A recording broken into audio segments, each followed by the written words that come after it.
I totally revealed my mask. I totally revealed my mask also for myself. Wow. Because I had never realized that before.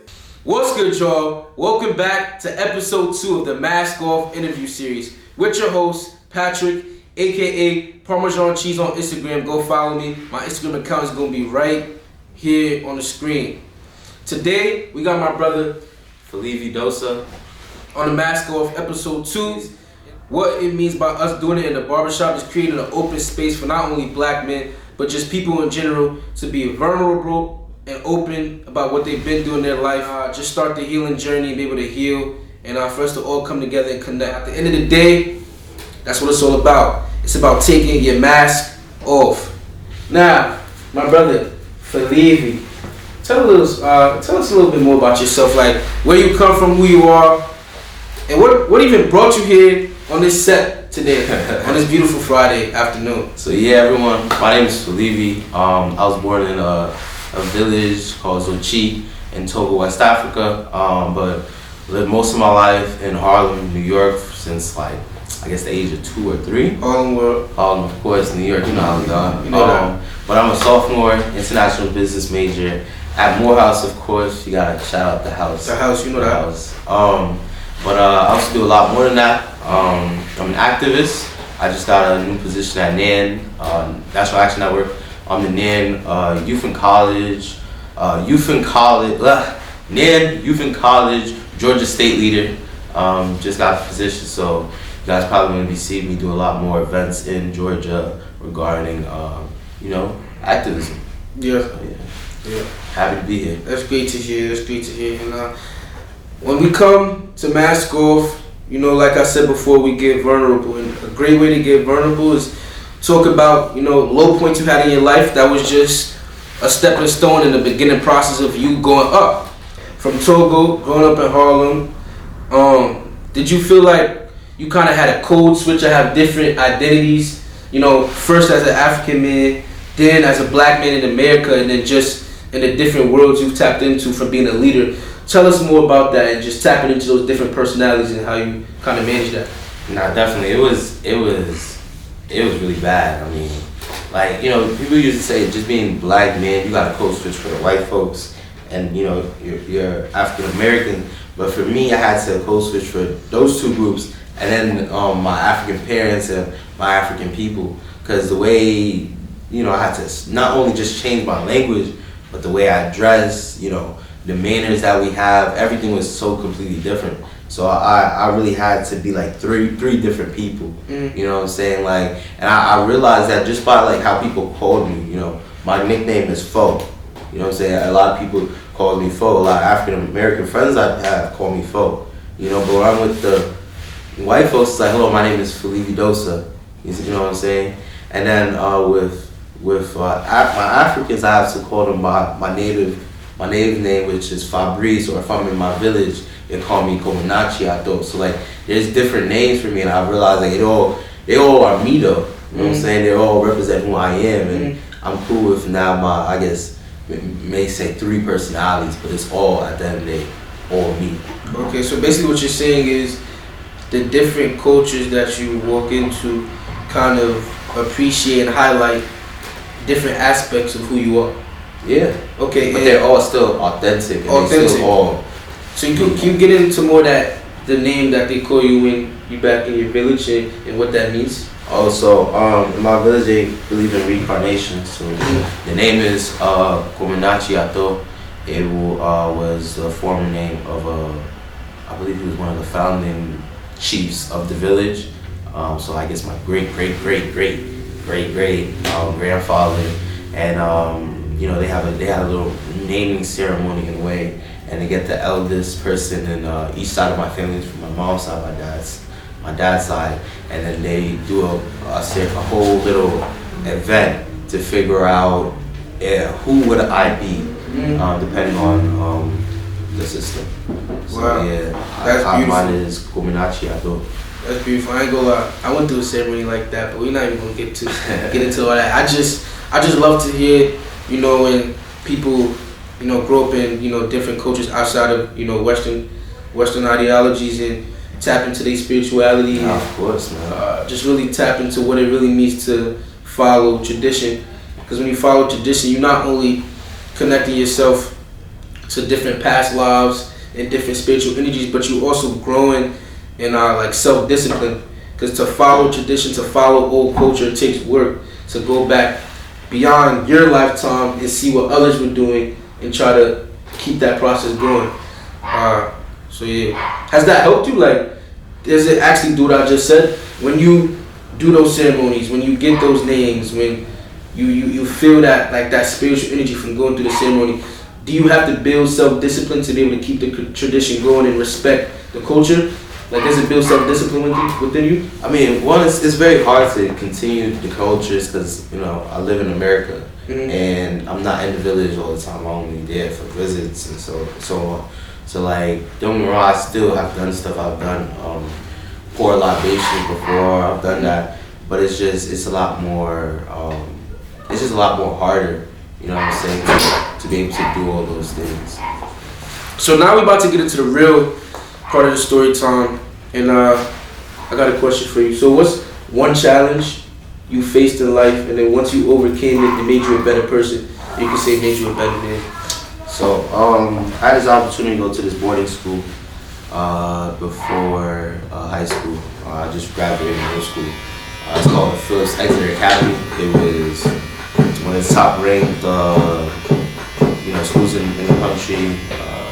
Mark Zuckerberg's family went there. It was very prestigious. Had a great experience, loved it, but there was a time me and a black student and a couple of white kids was walking off the campus because they wanted to get something to eat off campus because it's a boarding school, but it's in a small town. We're walking down the block, and there's these two white men on motorcycles, and they start calling us racial slurs, naming back. And I'm from Harlem, so I didn't know any different. I'm thinking, you're not gonna call me that, so I started pissing back, And the other kid, he's from Baltimore, so he's trying to tell me to calm down. And I'm like, no, bro, you should be helping me out. Mind you, the white kids are just in shock. They didn't really know they didn't know what to do. So, me and him, he dragged me, and we started running as they started to chase us. And we took this, there's this shortcut back to the boarding school, onto the campus, but it's kind of through the woods. And so when we were running, they get off their motorcycle and they bring a rope with them.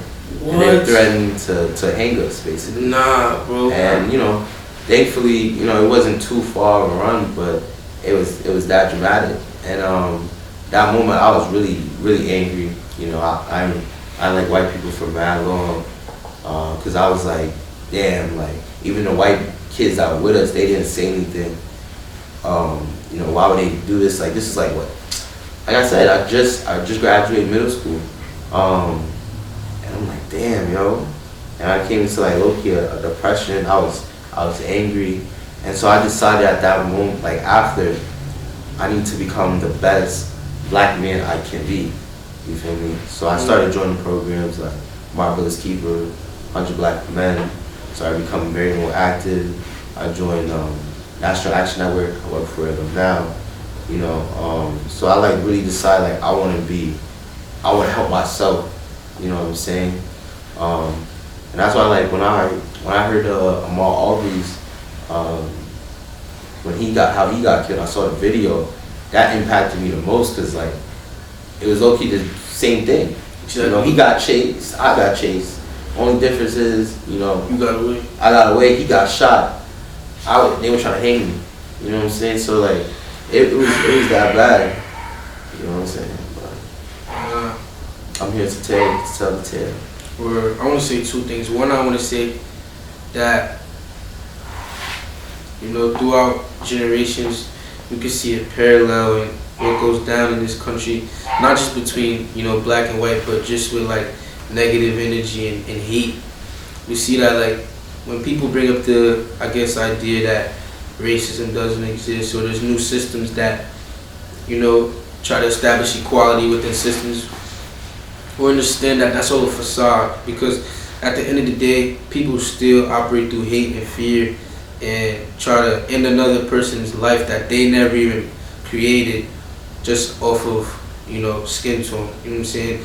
And we all know that this comes from a certain fear. So at the end of the day, I don't want to hear anybody or nobody. I mean, I can't say I don't want to, but I just don't believe in the idea that racism doesn't exist or hate doesn't exist. Because there's still people out there who are so fearful of I don't know what, that they're going to try to end another young kid's life, which is crazy. Proud of you for making it through that experience and making it here today. And then the second thing that I'm happy about is that you transformed that negative energy, that fearful energy that someone tried to push on you. You transformed it into positive energy. You transformed it into light. And you said you wanted to be the best man you could be, and black man you could be, and just be a leader. So I want to get more into that, how you transformed it into positive energy and how it made you a better person. So, you said that you were angry and depressed, and like the lessons you learned from that was like, I will become the best man I could be. And you joined leadership programs, came to Morehouse. So just tell us like more about that journey. Because I know it was a traumatic experience. So how did you process that experience, first of all? And then on top of that, how did joining leadership programs and trying to be the best man you could be help you continue that processing journey for your traumatic experience? I mean, I'm not gonna stay here and be like, I'm over it, because you can never get over that. Like I still be having, like, I'm not gonna lie, I still be having dreams of it. You feel me? Like, it's just, and I never even like really just. I mean, I feel like now I accepted that it happened, but like I never really, it's still there. It's still processing. It's still processing, yeah. Like to the now. fact that you see it on movies. Yeah, you see the like, newspapers. like when I'm already like when that happened, it really I really played that whole scene back in my head, like. So, but for me, I just kind of just ate it and just kept pushing. So you kind of pushed it down at first. Yeah, and so instead I just, went to these programs and, seeing these black men that like look like me, like I'll never forget, like 100 Black Men was like probably the best, like one experience. Like at that time I was in high school, I think a junior. I just got accepted to Morehouse, right? Went into their building because I was trying to look for this scholarship. It was a scholarship I was trying to apply for, but I needed more community service hours. So I went in there, I had a Morehouse hoodie, and they were like, they didn't even know my name. They were like, oh, you go to Morehouse? I was like, no, I just got accepted about a week ago. They were like, just got accepted. They were like, hold on. And then when they called like one of the mentors I knew that connected me with them, like, you got into Morehouse? They're like, yeah, he's been trying to get in, he just got accepted. And they were like, okay, they put the phone down, and they were like, listen, we're gonna help you any way we can. And when I tell you like the amount of connections I've done, like they brought me out golfing. I never golfed in my life. Like it was cool. Just for going to Morehouse. Just for going to, just guys that like I didn't even accept that I like, you know what I'm saying? Like they did that. I went to this gala. At the gala they had all their members of the 100 Black Men come in. And like they were executive of Walmart. They were like high position. Like this is the first time I saw like real wealthy Black men. You know what I'm saying? Like they were holding real positions. And tell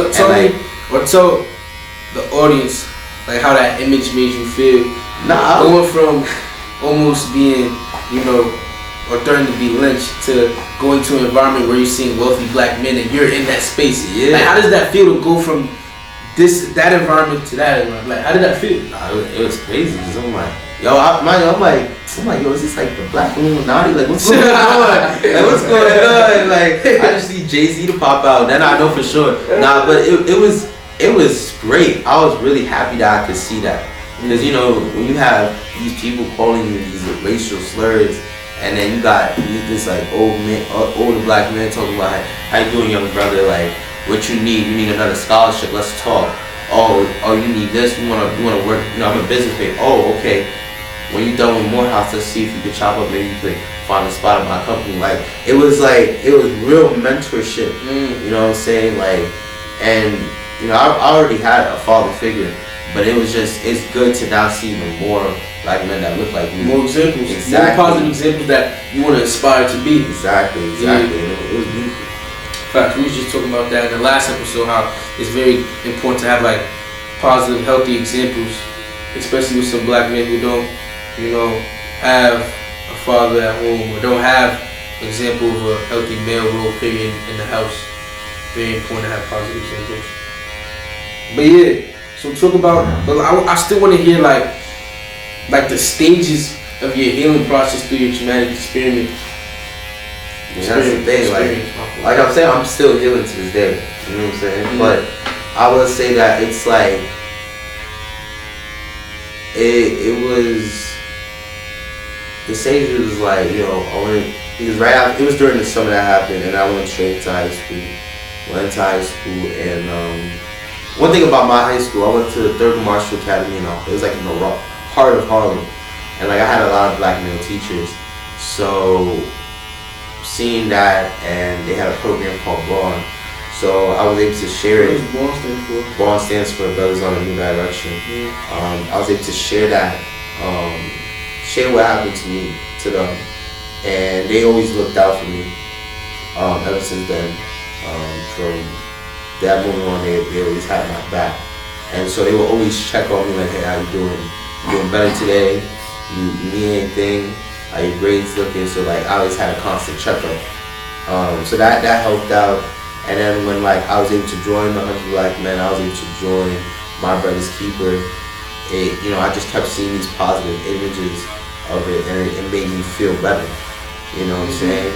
And like it was just constantly seeing better images of myself. That I just was like, alright, I'm good now, I'm better now.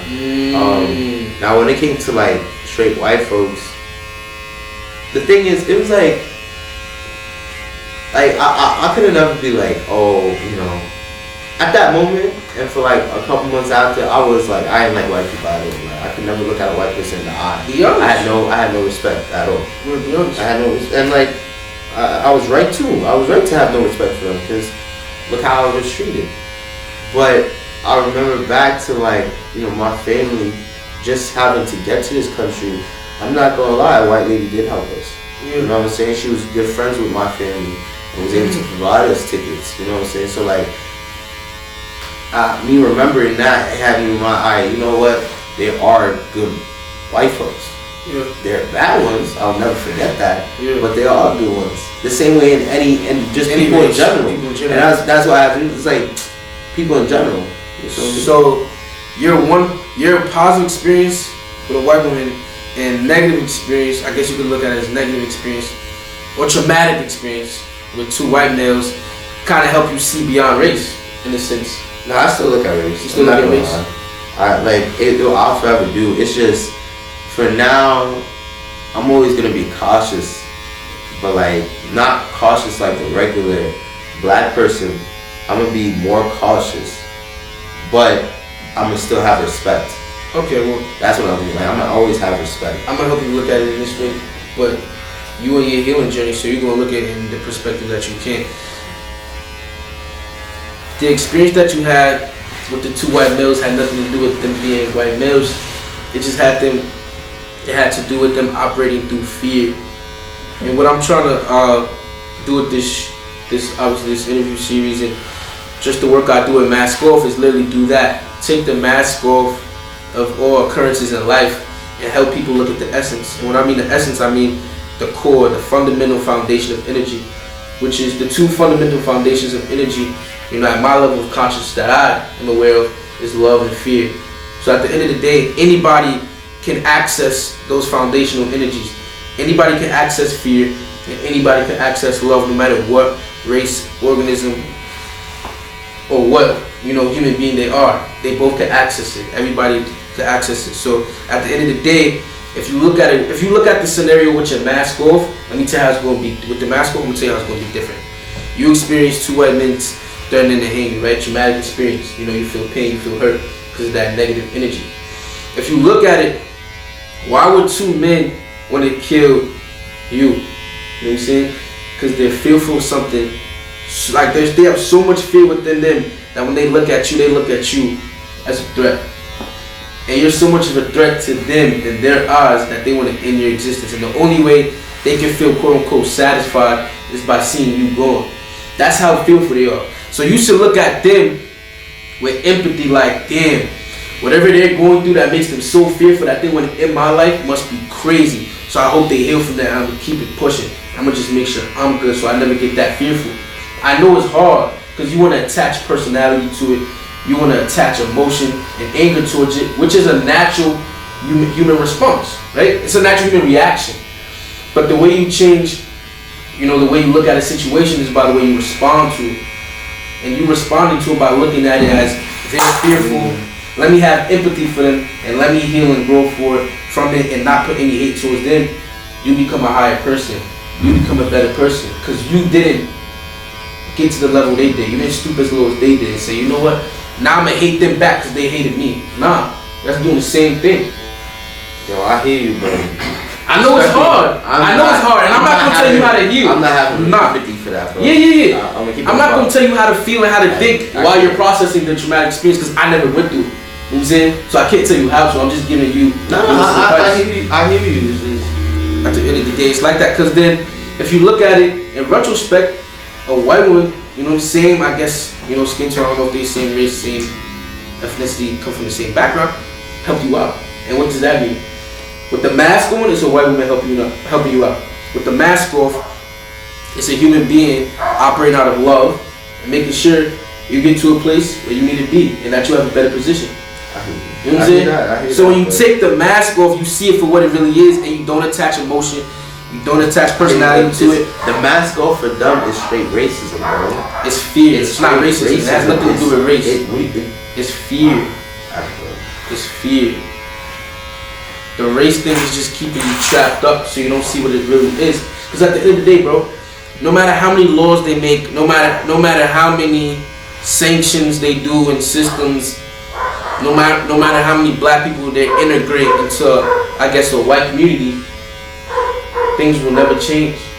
And we see that till today. This is 2020. What was the year where that traumatic experience happened for you? It was when I graduated high school. 2 years. I graduated 2016. You got 2 white men threatening to lynch you in 2016, and black people have been getting lynched in just America for over 300 years. So for over 300 years, they've made a lot of laws saying everything's equal, this is equal, we'll put you on this space, and the same thing is happening because we're looking at it from the mask. If you change a mask, the same devil will be behind it, right? You just got a different mask on. What you gotta do is transform that devil, that fear energy into love, and then the mask is going to naturally change itself. You know what I'm saying? I'm just trying to give you a new perspective so you can look at it differently. Because am I wrong? Have things been the same for hundreds of years? No. It's similar. There has been changes. There has been changes, but it's still similar. There's still racism, basically. Yes. There's still fear. But yes. Say fear, I say racism. One day disagree. Now, one day you gonna take the mask off. We gonna record it and we gonna post it. It's gonna be a big day. You know what I'm saying? You take your mask off, but it's hard to take your mask off because we so used to looking at everything as black, white. You know what I'm saying? We so used to looking at things with the mask on, but we're gonna tune in. So, you got any other points from your story that you want to add, or we done with story time and we can get into the question? Let's get into questions. I bet. So now, Felivi's story time is over. Now the whole barbershop can be active and engaged in the conversation. This is part 2. This is where things get, you know, feels like a barbershop vibe, like a Saturday morning. After watching this video, make sure you share this to someone you feel needs the message. At the end of the day, subscribe, tune in, like the video, comment. I would love to hear what you guys think about the messages and the interviews and just any ideas to make this show pop. I love y'all. One love, peace, love, and blessings. And everyone have an amazing day.